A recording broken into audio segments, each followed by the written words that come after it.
and he is ready already. And today, Bhajan Sandhya, the Bhajan singers are His Grace Radha Ranjan Gopinath Das Prabhuji and family, and the narrator is His Grace Vamsidhari Mohan Das Prabhuji, and anchor is Our Grace Kalpadru Kesavi Devidasi, and the Varishta Vaishnava today is His Grace Aniruddha Sevadas and Our Grace Madhumadi Lakshmi Devadasi. Hare Krishna, now we will hand over to His Grace Dinanath Giridhari Prabhuji for taking the Bhagavad Gita class. Very नहीं nice जा class. रहा है। Please stay with us until the end of the program. Hare Krishna. Hare Thank you. Krishna. Over to His Grace Dinanath Giridhari Das Prabhuji. I am audible visible Yeah, visible. Now gone. Uh, now now, visible. yeah, now visible. Very good. Radha Varinishwari is there, backside. हरे कृष्णा। हरे बोल। Very good. हरे कृष्णा। सभी भक्तों को दंडवत प्रणाम। तो I will start कीर्तन 2 minute then further. जय राधा माधवा कुंज विहारी जय वल्लभा गिरिवरधारी यशोदानंदन ब्रज जनरंजन यमुना तीर वनचारी जय राधा माधवा कुंज विहारी जय गोपी जन वल्लभा गिरिवरधारी यशोदानंदन ब्रज जनरंजन यमुना तीर वनचारी जय राधा माधवा कुंज विहारी जय श्री कृष्ण चैतन्य प्रभु नित्यानंद श्री अद्वैत गदाधर शिवासादि गौर भक्तवृंद हरे कृष्णा कृष्ण कृष्ण हरे हरे हरे राम राम राम हरे हरे हरे कृष्णा कृष्ण कृष्ण हरे हरे हरे राम राम राम हरे हरे हरे कृष्णा कृष्ण कृष्ण हरे हरे हरे राम राम राम हरे हरे हरे कृष्णा कृष्ण कृष्ण हरे हरे हरे राम राम हरे हरे हरे कृष्णा कृष्ण कृष्ण हरे हरे हरे राम राम हरे हरे हरे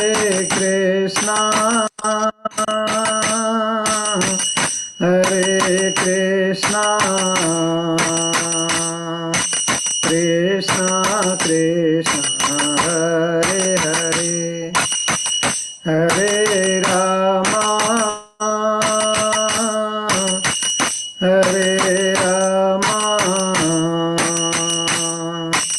राम राम हरे हरे जय राधा श्याम सुंदर राधे जय राधा भरीश्वर राधे जय राधा गिरिधारी राधे जय कृष्ण बलराम जय कृष्ण बलराम जय कृष्ण बलराम जय वृंदावन धाम। जय जगन्नाथ जय जगन्नाथ। जय बलदेवा जय सुभद्रा। जय गौरनिताय जय गौरनिताय जय गौरनिताय जय गौरनिताय। जय पंचतत्व जय पंचतत्व जय पंचतत्व जय पंचतत्व। जय जय प्रभुपाद प्रभुपाद प्रभुपाद। जय जय प्रभुपाद। जय जय गुरुदेव गुरुदेव गुरुदेव। जय जय गुरुदेव। हरिनाम संकीर्तन की जय। जगत गुरु शील प्रभुपाद की जय। निताय सिद्ध गौर प्रेमानंदे हरि हरि बोल। हरे कृष्णा हरे कृष्णा। एम आई ऑडिबल प्रभु? मैं सुनाई पड़ रही है? यस प्रभु जी। यस प्रभु। हरे कृष्णा। तो सभी भक्तों को रविवार संध्याकालीन हिंदी भगवत गीता सत्संग में स्वागत है। आज हम लोग भगवान के द्वारा कहे हुए भगवत गीता के तीसरे अध्याय के 36वें श्लोक पे चर्चा करेंगे। 336।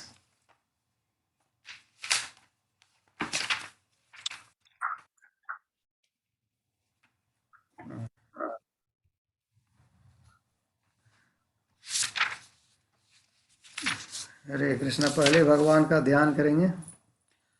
ओम नमो भगवते वासुदेवाय। ओम नमो भगवते वासुदेवाय। ओम नमो भगवते वासुदेवाय। नारायणं नमस्कृत्य नरं चैव नरोत्तमं देवीं सरस्वतीं व्यासं ततो जयमुदीरयेत्। नष्टप्रायेषु अभद्रेषु नित्यं भागवत सेवया भगवती उत्तमश्लोके भक्तिर्भवति नैष्टिकी। कृष्णाय वासुदेवाय देवकीनन्दनाय च नन्दगोपकुमाराय गोविन्दाय नमो नमः। गोविन्दाय नमो नमः। गोविन्दाय नमो नमः। भगवद्गीता अध्याय 3 श्लोक संख्या 36। अर्जुन उवाच अथ केन पर्युक्तोऽयं पापं चरति पुरुषः अनिच्छन्नपि वार्ष्णेय बलादिव नियोजिता। अर्जुन उवाच अथ केन प्रयुक्तोऽयं पापं चरति पुरुषः अनिच्छन् अपि वार्ष्णेय बलात् इव नियोजिता। अर्जुन उवाच अथ केन प्रयुक्तोऽयं पापं चरति पुरुषः अनिच्छन् अपि वार्ष्णेय बलात् इव नियोजिता। Translation and purport by his divine grace Abhay Charanaravinda Bhaktivedanta वेदांत स्वामी शील प्रभुपाद के द्वारा। शील प्रभुपाद की जय। ट्रांसलेशन। अर्जुन ने कहा, हे वृष्णिवंशी, मनुष्य न चाहते हुए भी पाप कर्मों के लिए प्रेरित क्यों होता है? ऐसा लगता है उसे बलपूर्वक उनमें लगाया जा रहा हो। तात्पर्य वैशील प्रभुपाद की जय। जीवात्मा परमेश्वर का अंश होने के कारण मूलतः आध्यात्मिक शुद्ध एवं समस्त भौतिक कल्मशों से मुक्त रहता है। फलतः स्वभाव से वह भौतिक जगत के पापों में प्रवृत्त नहीं होता, किंतु जब वह माया के संसर्ग में आता है तो वह बिना झिझक के और कभी कभी इच्छा के विरुद्ध भी अनेक प्रकार से पाप कर्म करता है। अतः कृष्ण से अर्जुन का प्रश्न अत्यंत प्रत्याशापूर्ण है कि जीवों की प्रकृति विकृत क्यों हो जाती है। यद्यपि कभी कभी जीव कोई पाप नहीं करना चाहता, किंतु उसे ऐसा करने के लिए बाध्य होना पड़ता है। किंतु ये पाप कर्म अंतर्यामी परमात्मा द्वारा प्रेरित नहीं होते, अपितु अन्य कारण से होते हैं, जैसा कि भगवान अगले श्लोक में बताते हैं। इसी के साथ श्रील प्रभुपाद के तात्पर्य समाप्त हुआ। हरि ओम तत्सत। ओम अज्ञानतिमिरान्धस्य ज्ञानाञ्जनशलाकया चक्षुरुन्मिलितं येन तस्मै श्रीगुरुवे नमः। श्रीचैतन्यमनोभीष्टं स्थापितं येन भूतले स्वयं रूप कदा मह्यं ददाति स्वपदान्तिकं। वन्देऽहं श्रीगुरु श्रीयुतपदकमलं श्रीगुरून् वैष्णवांश्च श्रीरूपं साग्रजातं सहगण रघुनाथान्वितं तं सजीवं साद्वैतं सावधूतं परिजनसहितं कृष्णचैतन्यदेवं श्रीराधाकृष्णपादान् सहगण ललिता श्रीविशाखान्वितांश्च। हे कृष्णा करुणा सिन्धु दीनबन्धु जगत्पते गोपेशा गोपिका कांता राधा कांत नमोस्तुते। तप्त कांचन गौरांगी राधे वृंदावनेश्वरी वृषभानुसुते देवी प्रणमामि हरि प्रिये। वाञ्छा कल्पतरुभ्यश्च कृपा सिन्धुभ्य एव च पतितानां पावनेभ्यो वैष्णवेभ्यो नमो नमः। जय श्री कृष्ण चैतन्य प्रभु नित्यानंद श्री अद्वैत गदाधर श्रीवास आदि गौर भक्त वृंद। हरे कृष्णा कृष्णा कृष्णा हरे हरे, हरे राम राम राम हरे हरे। मूकं करोति वाचालं पंगुं लंघयते गिरिं यत्कृपातमहं वन्दे परमानंद माधवम श्री चैतन्य ईश्वरम श्री गुरुदीन तारणम। हरे कृष्णा। एक बार फिर सभी भक्तों के चरणों में दंडवत प्रणाम। सभी से मैं ब्लेसिंग चाहता हूं कि मैं भगवत गीता को ग्लोरीफाई कर सकूं, भगवान की वाणी को।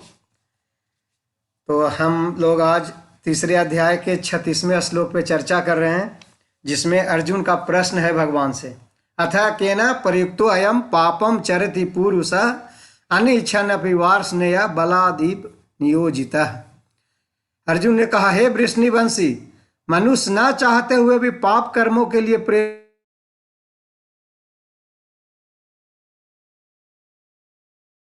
हो। तो ये अर्जुन का प्रश्न नहीं है, हम सब का प्रश्न है। और हम सब के दैनिक जीवन में ऐसी घटनाएं घटते रहती है। चाहते कुछ और है, हो कुछ और जाता है। कोई नहीं चाहता हमारे जीवन में दुख आए। आज तक मैंने नहीं सुना कुंती माता के अलावा किसी ने प्रार्थना किया हो कि हमारे जीवन में दुख हो। लेकिन फिर भी सदा हम जीवन में अच्छाई के लिए, उन्नति के लिए, परम कल्याण के लिए प्रार्थना करते हैं। लेकिन फिर भी विपत्ति विपदा आती है।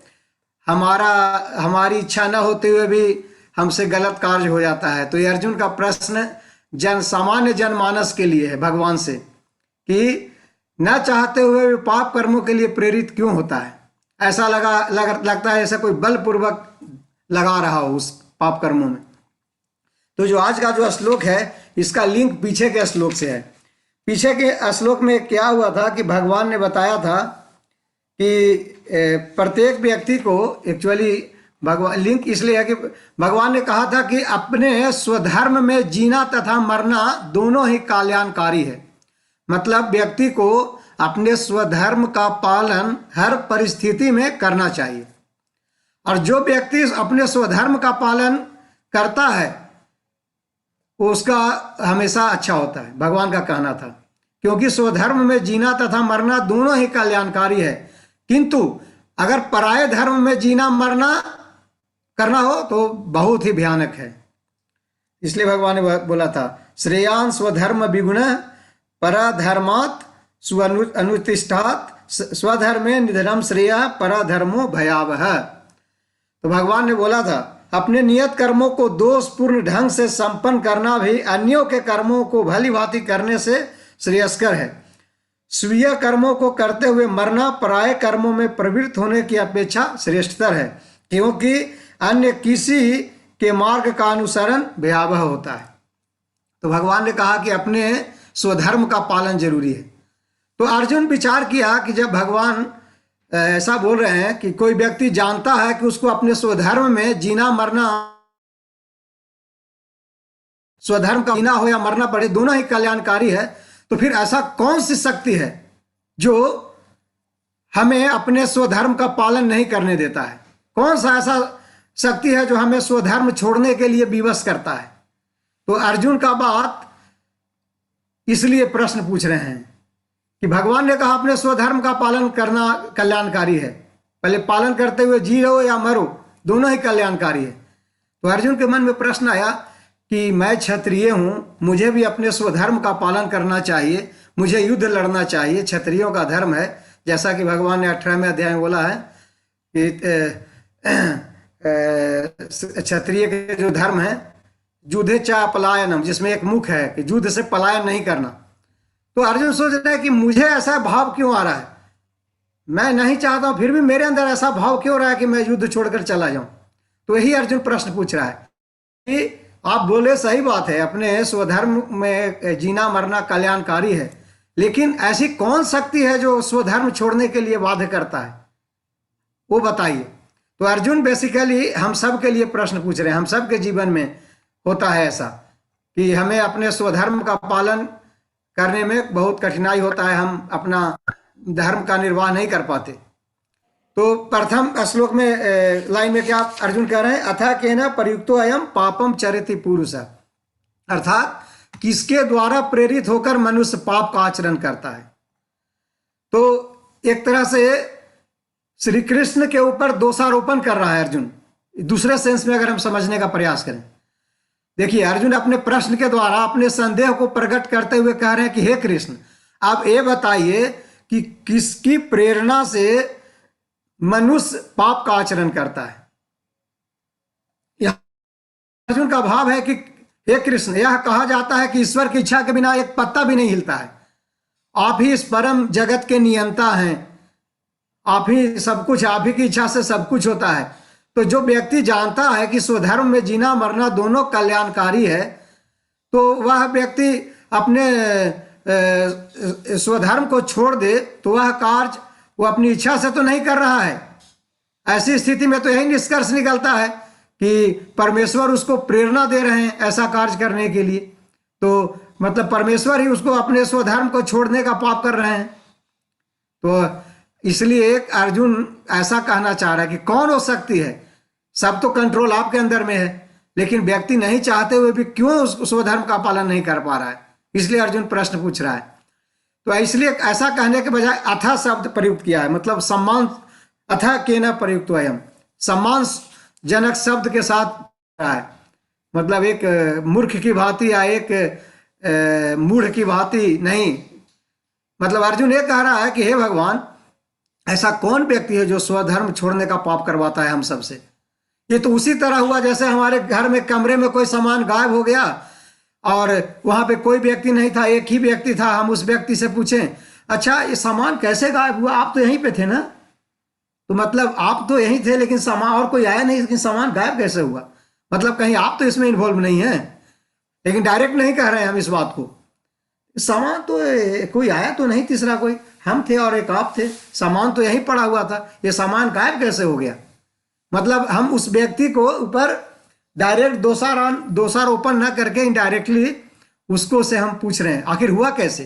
तो वैसे ही अर्जुन पूछ रहा है भगवान से कि सारा कंट्रोल तो आपका है, आप परम नियंता हैं, आप ही के इच्छा से सब कुछ है, सर्व कारण कारणम। तो व्यक्ति चाहते हुए भी स्वधर्म का पालन क्यों नहीं कर रहा है, कहीं आप तो नहीं ऐसा है कि उसको डिस्टर्ब करते हैं पालन करने में, आखिर वो कौन सी शक्ति है। तो इसलिए अर्जुन अथ केन, अथ शब्द का प्रयोग किया यहाँ पे, अथ मतलब एक सम्मान के साथ। लेकिन यही बात देखिए दुर्योधन के साथ हुआ था, दुर्योधन ने कृष्ण के ऊपर डायरेक्ट दोषारोपण किया था। एक गर्ग संहिता में एक ऐसा एपिसोड आता है अश्वमेध खंड में कि एक बार क्या हुआ, उग्रसेन ने रथ घोड़ा छोड़ा था अश्वमेध यज्ञ के लिए, तो उग्रसेन के द्वारा छोड़ा हुआ घोड़ा अश्वमेध यज्ञ का हस्तिनापुर में आ जाता है। तो दुर्योधन क्या है, वो जानता है कि ये घोड़ा यादव गणों की तरफ से आया है, तो उसको पकड़ लेता है। और उसको मालूम है कि इस घोड़े की रक्षा भी यादव गण कर रहे हैं, जो श्री कृष्ण के ऊपर पूर्ण रूप से आश्रित हैं, मतलब उनके ऊपर कृष्ण का आश्रय है। फिर भी उसने पकड़ लिया। और उस समय क्या हुआ, कौरव सैनिकों को यादवों सैनिकों के विरुद्ध युद्ध में लगा दिया।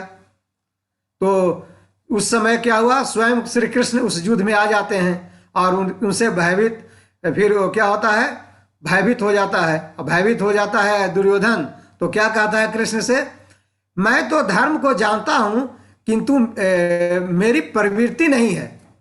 मतलब भगवान से क्या कह रहा है, देखिए मैं धर्म को जानता हूं लेकिन मेरी प्रवृत्ति नहीं है, और मैं पाप को भी जानता हूं लेकिन उससे मेरी निवृत्ति नहीं होती। मेरे हृदय में कोई देवता निवास करता है जो मुझसे कराता है, वही मैं करता हूं। तो हे मधुसूदन, मैं तो यंत्र हूं और आप यंत्री हैं, यानी यंत्र के संचालक हैं। तो आप जिस प्रकार इस यंत्र को चलाते हैं मैं उसी तरह से कार्य करता हूं। अतः मैं जो कुछ भी पाप करता हूं, इसलिए मुझको दोष मत दीजिए। तो जो घोड़े को पकड़ लिया था तो उसके लिए बोलता है इसमें मेरा दोष नहीं है, क्योंकि मैं तो यही मानता हूं, धर्म को मैं जानता हूं लेकिन मेरी प्रवृत्ति नहीं है उसका पालन करने का, और मैं पाप को भी जानता हूं लेकिन उससे मेरी निवृत्ति होती नहीं। लेकिन ये निवृत्ति और प्रवृत्ति जो भी है ये देवता द्वारा कंट्रोल होता है। मैं तो एक यंत्र के समान हूं और आप यंत्र के कंट्रोलर हैं, तो एक तरह से ये आपके कंट्रोल में है, इसलिए मुझे दोष मत दीजिए। तो दुर्योधन और अर्जुन में ही अंतर है। यहाँ अर्जुन के मन में शंका है कि यदि कोई व्यक्ति पाप को जानता है और कि पाप नहीं करना चाहिए फिर भी वह पाप करता है, तो संभवतः कृष्ण ही परमेश्वर के रूप में उससे पाप कराते होंगे, क्योंकि वे सारे प्राणियों के हृदय में स्थित हैं।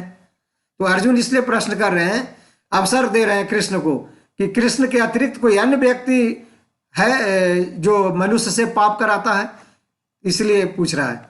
वो कृष्ण पे कृष्ण अर्जुन दुर्योधन क्या था, कृष्ण पे दोषारोपण कर रहा है कि मैं तो यंत्र हूं आप यंत्री हैं।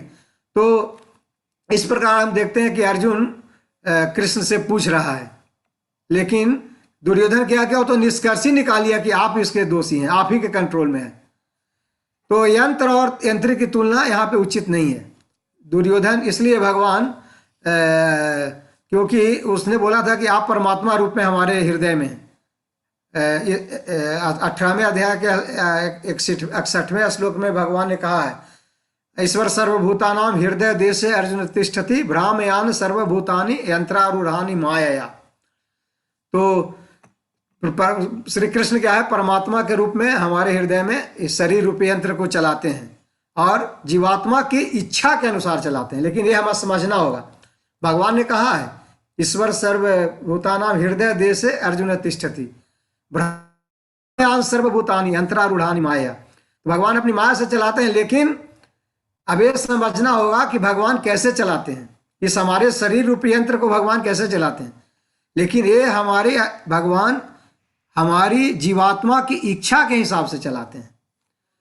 जो जीवात्मा श्री कृष्ण की शरण नहीं लेकर माया को भोगना चाहता है तो भगवान उसको माया के 3 गुणों में बांधवा देते हैं। माया के 3 गुणों का प्रभाव उसके ऊपर आ जाता है, और वही माया का गुण का प्रभाव जीवात्मा से 3 गुण अच्छा या बुरा कार्य कराता है, और उसी हिसाब से उसको रिजल्ट मिलता है। और लेकिन अगर वही जीवात्मा भगवान श्री कृष्ण की शरण ग्रहण करता है तो भगवान उससे उसकी व्यवस्था उस हिसाब से करते हैं। तो भगवान हमारी इच्छा के हिसाब से हमारे शरीर रूपी यंत्र को चलाते हैं, न कि क्योंकि भगवान ने हमें आंशिक स्वतंत्रता दी है कि हम अपनी इच्छा से कोई कार्य कर सकें। या तो हम भगवान की शरण में रह के भगवान की सेवा कर सकें, नहीं तो भगवान से अलग होकर भगवान की माया की सेवा करें। तो लेकिन ये भगवान हमारी इच्छा से करते हैं, न कि भगवान हमारे हृदय में है तो हमको फोर्स करते हैं। प्रभुपाद के साथ भी एक ऐसा हुआ था, एक जगह वर्णन आता है, एक लड़का क्या था, भगवान के सामने रो रहा था और जोर जोर से भगवान को शिकायत कर रहा था कि मैं बहुत पाप करता हूँ और सारा पाप का दंड मुझे भोगना पड़ता है, लेकिन ये पाप कोई और नहीं आप कराते हैं, आप ही जो है जो सब कुछ हमको कराते हैं। जीवन में हमको पाप से जो भी दंड मिल रहा है उसका हिसाब को भी भोगना चाहिए, क्योंकि आप ही हमसे पाप कराते हैं। तो प्रभुपाद कहे कि तुमको ज्ञान नहीं है। भगवान भगवत गीता में कहे हैं कि सर्वधर्मान परित्यज्य मामेकम शरणं व्रज अहम त्वाम सर्व पापेभ्यो मोक्षयिष्यामि मा शुचः। तुम भगवान की शरण ग्रहण कर लो, भगवान तुझे सारे पापों से मुक्त कर देंगे। भगवान जीव को पाप में नहीं लगाते, बल्कि जीव पाप कर्मों में लिप्त होने की इच्छा रखता है। भगवान से अलग माया के अंदर संसार में भौतिक इच्छाओं का भोग करना चाहता है, इसीलिए पाप करता है, ना कि भगवान पाप में जबरदस्ती लगाते हैं। तो इसलिए प्रभुपाद उसको बोले थे। तो प्रभुपाद का तात्पर्य क्या था? इसलिए कि कहने का मतलब यह था कि परमात्मा जो है, अंतर्यामी परमात्मा, वो हमको प्रेरित नहीं करते, जबकि कोई अन्य कारण है जो हमसे पाप कराता है। तो अर्जुन यहाँ पे अथा कहना प्रयुक्त है पापम चरिति पुरुष, पुरुष शब्द का उपयोग किया है। पुरुष का एक्चुअली यहाँ पे मीनिंग मनुष्य हम समझ सकते हैं, मनुष्य। पुरुष का अर्थ यहाँ पे मनुष्य हो सकता है। पापम चरिति पुरुष है, प्रभुपाद व्यक्ति लिखे हैं। पुरुष यानी भोक्ता भी होता है। भोक्तार्यम एक तपसा सर्वलोक महेश्वरम, या पुरुष मैंने भोक्ता होता है। तो यहाँ पे जो पुरुष है वो व्यक्ति को डिनोट कर रहा है। तो कृष्ण पुरुष किसके द्वारा प्रयुक्त होकर पाप का आचरण करता है, यानी मनुष्य किसके द्वारा किसकी प्रेरणा से पाप करता है, इसलिए अर्जुन पूछ रहा है, पुरुष शब्द का उपयोग कर रहा है यहाँ पे। तो ये पुरुष सिर्फ मनुष्य के लिए है, क्योंकि मनुष्य जीवन ही में ही सिर्फ पाप और पुण्य का विचार किया जाता है। पशु पक्षी जीवन में पाप पुण्य का विचार नहीं होता, क्योंकि उनके पास पाप पुण्य का कोई विवेक नहीं होता है पक्षियों में, इसलिए उनको पाप पुण्य की शिक्षा भी नहीं दी जाती है। एक मनुष्य जीवन ही ऐसा जीवन है जिसमें पाप और पुण्य की शिक्षा दी जाती है कि पाप करने से होगा, पुण्य करने से होगा। इसलिए मनुष्य को विवेक है, पाप पुण्य का विवेक भी होता है। तो 84 लाख योनियां हैं, हम सबको मालूम है।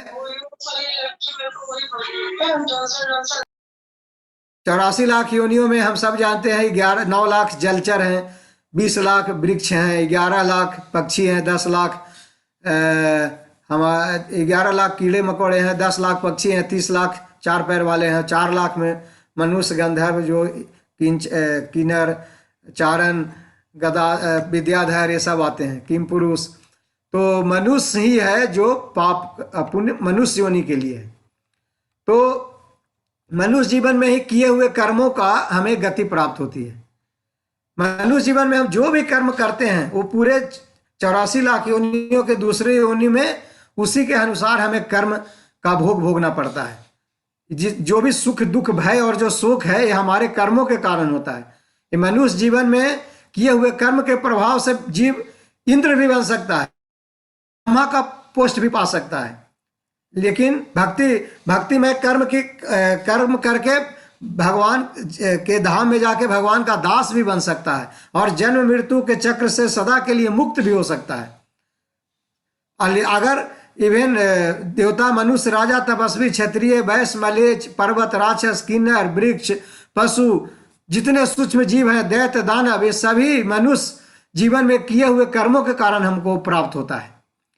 देखिए, एक बहुत ब्रह्म वैवर्त पुराण में एक वर्णन है, बहुत भयावह है। अगर हम पढ़ते हैं, मैं देख रहा था कि मैं पाप के विषय में ढूंढ रहा था कि हम कौन सा पाप करते हैं तो हमें क्या दंड मिलता है। तो ब्रह्म वैवर्त पुराण में इसका विस्तार से वर्णन है, विभिन्न प्रकार के पापों का वर्णन है, और कैसे कैसे हमारे जीवन में जो दुर्गतियां होती है वो भी हमारे कर्मों के कारण है। एक ब्रह्म वैवर्त में धर्मराज और सावित्री के बीच में एक वार्ता है, जिसमें धर्मराज कहते हैं, हे देवी, जो शक्तिशाली पुरुष अपने बल के अभिमान में आकर अपने कटु वचन के द्वारा दूसरों को पीड़ा पहुंचाता है, वह अग्नि कुंड नामक नरक में गिरता है। देखिए, अगर हम किसी को पीड़ा पहुंचाते हैं तो कहाँ जाएंगे? अग्नि कुंड नामक नरक में जाएंगे। और हमारे शरीर में जितने रोम होते हैं, उतने रोम जितने होते उतने वर्ष तक हमें नरक में वास भोगना पड़ता है, और उसके बाद हमें 3 बार पशु योनि मिलता है। तो इतना बड़ा दंड है अगर हम किसी को पीड़ा पहुंचाते हैं तो। अगर कोई मूर्ख मनुष्य घर में आए हुए भूखे प्यासे ब्राह्मण को भोजन नहीं देता है तो ऐसा ब्रह्म वैवर्त पुराण में वर्णन है, वह तप्त कुंड नामक नरक में जाता है और जितने रोम हैं उतने वर्ष तक वो भी नरक में वास करता है। उसके बाद 7 जन्म तक वो पक्षी बनता है। पीड़ा पहुंचाता है तो 3 जन्म तक पशु बनता है, लेकिन इसमें 7 ब्राह्मण को भोजन नहीं देता तो जितने रोम है उतने वर्ष तक नरक में रहता है और 7 जन्म तक पक्षी बनता है। या कोई ब्राह्मण को दिया संपत्ति और उस ब्राह्मण को दिया हुआ दान को अगर कोई छीन लेता है तो 60,000 वर्ष के लिए बिटकुंड नामक नरक में जाता है जो मल से भरा रहता है। फिर उसके बाद उतना ही वर्ष तक पृथ्वी पर आके मल में कीड़ा बन के रहता है। ब्राह्मणों को धन हड़पने वाले को उतने ही वर्ष तक फिर वो मल में कीड़ा बन के रहता है। तो फिर उसी तरह जो व्यक्ति अपने इंद्रिय तृप्ति में रह के माता पिता गुरु स्त्री पुरुष पुत्री आदि का भरण पोषण नहीं करता है वह 20 कुंड नामक नरक में गिरता है और पूरे 1000 वर्ष तक उसको खाने के लिए सिर्फ 20 ही मिलता है। उसके पश्चात उसे भूत प्रेत योनि मिलता है। या जो व्यक्ति अपने आए हुए अतिथियों पे क्रोध भरे नेत्रों से दिखता है वह दूषिका कुंड में नरक में जाता है और पूरे 100 वर्ष तक वहां दूषित पदार्थ का भोजन करता है उसे। फिर वो भूत योनि में जाता है, तब वो जाके पवित्र होता है। फिर या कोई ब्राह्मण के दी हुए वस्तु कोई व्यक्ति दूसरे व्यक्ति को दे देता है या दूषित कर्म से क्या होता है उसको इस दूषित कर्म के कारण 100 वर्ष तक वास कुंड नरक में जाना पड़ता है। तो ऐसे बहुत सारे कोट हैं। फिर उसको 7 जन्मों तक गिरगिट होना पड़ता है। या जो व्यक्ति गुरु या ब्राह्मण को मारकर उनके शरीर से रक्त बहाता है उसे रक्त कुंड नामक नरक में जाना पड़ता है और वहां वो रक्तपान करता है। 7 जन्मों तक फिर उसको बाघ बनना पड़ता है, फिर उसको मानव योनि में प्राप्त होता है। तो कृष्ण के गुणगान अगर कोई व्यक्ति कर रहा है और किसी भक्त को कृष्ण का गुण करते हुए आंसू आता है, प्रेम आता है और उसको देखकर कोई उसका उपहास करता है, यानी भगवान के भक्त के भाव की कोई उपहास करता है, तो उसको 100 वर्ष तक अश्रु कुंड नामक नरक में वास मिलता है और भोजन के लिए उसको सिर्फ अश्रु ही मिलता है। फिर उसके बाद 3 जोनी तक उसको चांडाल का जन्म मिलता है, तब जाकर उसको शुद्धि होती है। फिर उसी तरह जो कोई मनुष्य के साथ सठता का व्यवहार करता है वो गात्रमल कुंड नामक नरक में जाता है। उसके बाद 3 जन्मों तक उसको गधा बनना पड़ता है, फिर उसको सियार योनि प्राप्त होती है, तब फिर उसकी शुद्धि होती है।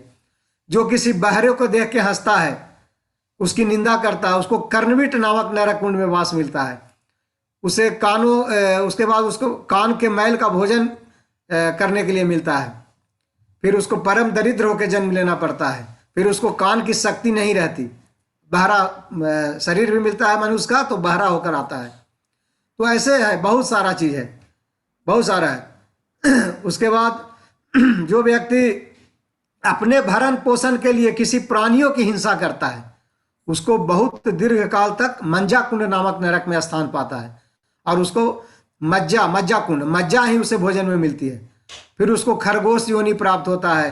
फिर 7 जन्म तक मछली का शरीर प्राप्त होता है। फिर मृग प्राप्त होता है, तब जाके उसकी शुद्धि होती है।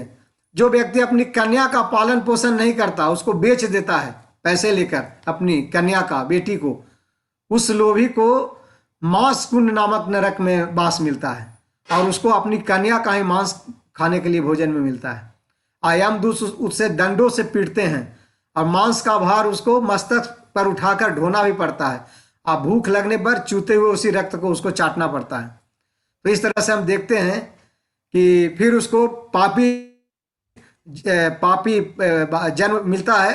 फिर वो कन्या का विष्टा का कीड़ा भी बनता है। फिर 7 जन्म तक बधिक भी होता है। तो सोचिए, फिर उसको 3 जन्म तक सुअर, फिर 7 जन्म तक फिर कुत्ते का योनि मिलता है। तो एक अपने कन्या का मतलब पालन पोषण नहीं किया, उसका इतना बड़ा दंड मिलता है। हम सब क्यों आज भोग रहे हैं, क्यों दंड भोग रहे हैं? ये सब अपने कर्मों के कारण भोग रहे हैं और ये सब कर्म हम प्रायः डेली करते हैं, हर जीवन में हर व्यक्ति करता है, जाने अनजाने में। तो ये हमारे जीवन में जो ये सब दंड मिल रहा है इसका भागी हम स्वयं हैं। तो इस तरह से बहुत है। बहुत सारा है, इसमें कोट है, बहुत सारा कोट है। तो इसमें इतना समय नहीं है, नहीं तो कम से कम 10-15 कोट है, जिसमें हमारे कैसे कैसे कर्मों के कारण हमें क्या क्या दंड मिलता है, ये सारा कोट है। तो इसलिए यहाँ पे अर्जुन भगवान से पूछ रहा है कि अनिच्छन अपि वार्ष्णेय, इच्छा नहीं होने पर हे कृष्ण, वार्ष्णेय, एक वार्ष्णेय शब्द का यहाँ पे प्रयोग हुआ है। वार्ष्णेय क्यों हुआ है? यानी वृष्णिवंशी। यहाँ अर्जुन भगवान को वार्ष्णेय कहता है।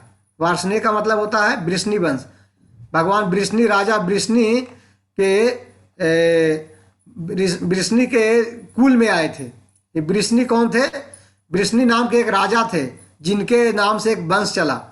वो राजा भगवान श्री कृष्ण के बहुत बड़े भक्त थे, और उनका मन इतना शुद्ध था कि वे मन से भी पाप नहीं करने की इच्छा होती थी। उनके मन में मन से भी पाप नहीं करते थे।